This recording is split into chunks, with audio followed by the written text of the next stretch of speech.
Salam damai sejahtera dalam Tuhan kita Yesus Kristus. Jumpa lagi kita di channel pembahasan firman kebenaran yang memerdekakan. Selamat datang di channel pembahasan firman kebenaran.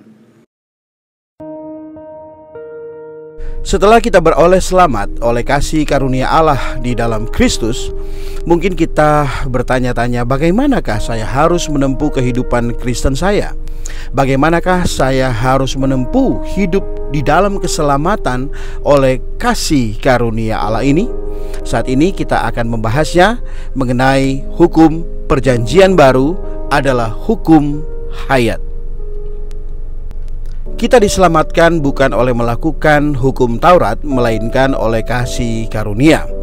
Namun, hukum Taurat yang telah digenapi Kristus di aspek moralitasnya telah ditingkatkan. Nah, bagaimanakah Allah mengerjakan keselamatan itu di dalam kita?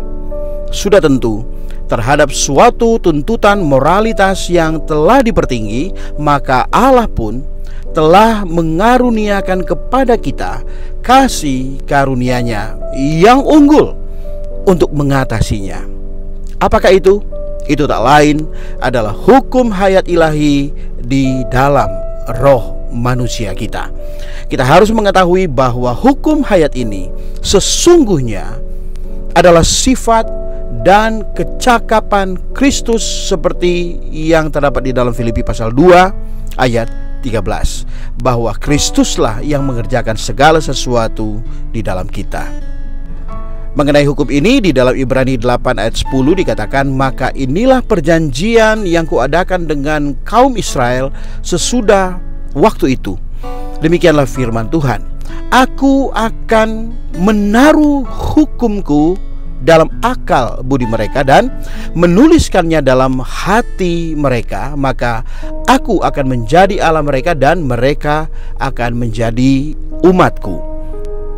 Saudara-saudari, hukum hayat adalah sifat dan kecakapan hayat atau kemampuan hayat yang terkandung di dalam setiap hayat. Setiap jenis hayat memiliki sifat dan kecakapannya masing-masing. Hayat macam apa memiliki kecakapan macam apa. Hayat burung memiliki kecakapan terbang, hayat ikan memiliki kecakapan berenang. Ada jenis-jenis hewan yang kecakapan hayatnya memiliki penciuman jarak jauh. Sifat dan kecakapan hayat itu berfungsi di dalam hayat itu secara spontan, otomatis, dan konstan tanpa perlu diajar. Seekor anak ikan yang baru dilahirkan tanpa perlu diajari berenang sudah dapat berenang secara spontan dan otomatis. Inilah yang dimaksud oleh Yohanes ketika dia berkata, tidak perlu kamu diajar oleh orang lain, tetapi pengurapannya mengajar kamu tentang segala sesuatu. 1 Yohanes pasal 2 ayat 27.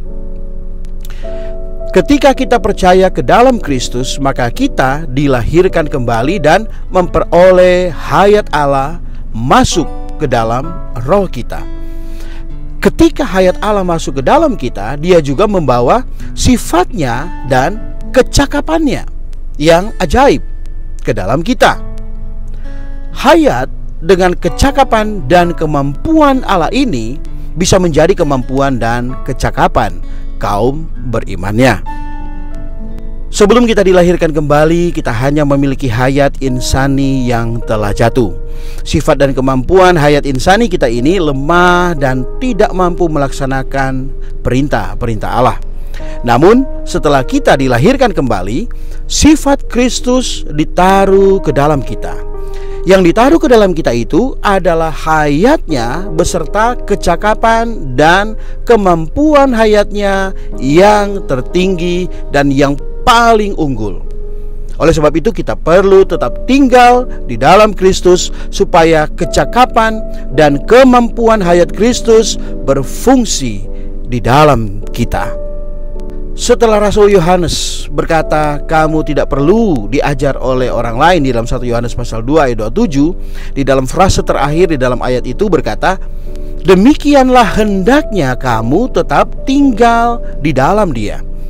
Jika kita tetap tinggal di dalam Dia, maka kecakapan hayat dari sifat hayat tertinggi ini dan yang terunggul ini dapat berfungsi secara spontan dan otomatis. Fungsinya bukan tergantung pada pengajaran lagi, melainkan kepada hayat. Kita perlu berada di dalam Kristus dengan terus-menerus memperhatikan perasaan hayatnya. Perasaan ini beroperasi di dalam kita. Dari pengalaman kita tahu bahwa jika kita sering menyeru nama Tuhan, "Oh Tuhan Yesus, oh Tuhan Yesus," maka dengan segera kita masuk ke dalam Kristus, dan secara spontan Kristus hidup dan diperhidupkan melalui kita. Bagaimanakah kita mengalami hukum hayat ini? Sebelum kita diselamatkan, kita semua melakukan hal-hal yang tidak baik, seperti kita berjudi, mabuk-mabukan, kita pergi ke tempat-tempat yang tidak baik, seperti ke pub, mungkin ke diskotik, hidup di dalam nafsu-nafsu yang berdosa, dan lain-lain sebagainya. Tetapi sejak kita diselamatkan, tanpa perlu diajari tentang apa yang Allah sukai atau yang tidak Dia sukai, maka secara spontan di dalam batin kita, sifat Allah dapat dirasakan dengan sendirinya. Ada sesuatu yang mengganggu kita, yang tidak menyetujui ketika kita melakukan hal-hal yang tidak diperkenannya. Inilah hukum hayat Allah itu yang beroperasi di dalam kita. Anda mungkin masih pergi ke pub atau diskotik, namun di dalam batin Anda ada sesuatu perasaan yang tidak enak. Sebelum Anda diselamatkan, Anda tidak merasakan perasaan-perasaan yang mengganggu, yang melarang itu. Dulu Anda merasa enak-enak aja melakukan apapun, tetapi sekarang tidaklah demikian. Karena apa? Karena sifat Kristus telah menyatu di dalam roh kita. Dia terus-menerus mengganggu kita. Akhirnya kita kalah dan kita dikembalikan ke dalam kehidupan yang normal dan yang baik menurut perkenan Allah.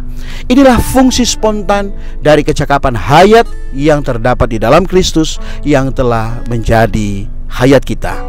Pengalaman ini adalah fungsi dari hukum hayat itu, yakni Kristus sendiri yang tergarap ke dalam diri kita. Fungsi inilah yang dinamakan pekerjaan hukum hayat. Kita semua yang sudah diselamatkan pasti pernah memiliki pengalaman semacam ini, bukan? Bila Anda tidak pernah mengalami hal ini, maka keselamatan Anda, mohon maaf, diragukan.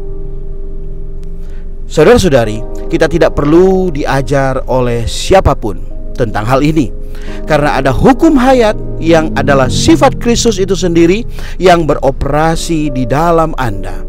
Maka Anda tidak perlu diajar oleh siapapun. Sebagai contoh, selama 9 bulan dalam kandungan seorang ibu, ia telah menurunkan sifatnya kepada bayinya, dan karena sifat ini bekerja di dalam bayi itu, maka bayi itu tidak perlu diajar bagaimana untuk bereaksi terhadap benda-benda yang pahit atau yang manis. Sifat insani bayi itu berfungsi secara otomatis. Fungsi itu adalah operasi hukum hayat insani. Demikian pula fungsi hukum hayat ilahi ini di dalam sifat hayat Kristus yang Allah taruh di dalam kita adalah operasi hukum hayat ilahi. Ini bukan berasal dari pengajaran atau mujizat. Sebagai orang Kristen, kita semua memiliki hukum hayat yang beroperasi secara otomatis, secara spontan dan konstan serta instan, yakni hukum yang beroperasi menurut sifat Kristus yang ajaib ini. Sudah tentu di sini kita tidak menentang kegiatan pengajaran Alkitab. Di dalam Alkitab mengatakan dalam gereja harus ada pengajaran. Ini sangat penting sekali. Namun apa yang kita bahas di sini bukanlah masalah pengajaran, melainkan kehidupan orang Kristen yang normal oleh Kristus, persona ajaib yang berhuni ini. Oleh sebabnya kita perlu belajar hidup menurut hukum hayat dan bergerak serta bertindak dan berperilaku menurut sifat Kristus di dalam kita. Ini tidak perlu diajar oleh siapapun. Sifat hayat Kristus yang ajaib dan persona Kristus lebih daripada cukup bagi kita untuk kita menempuh hidup sebagai orang Kristen yang normal. Saudara-saudari, kehidupan kita sebagai orang Kristen perlu dipulihkan ke keadaan yang normal, yakni hidup dari Dia, oleh Dia, dan kepada Dia. Demikian firman Tuhan. And the truth shall set you free. Ini zaman pemulihan Tuhan. Tuhan Yesus memberkati. Amin.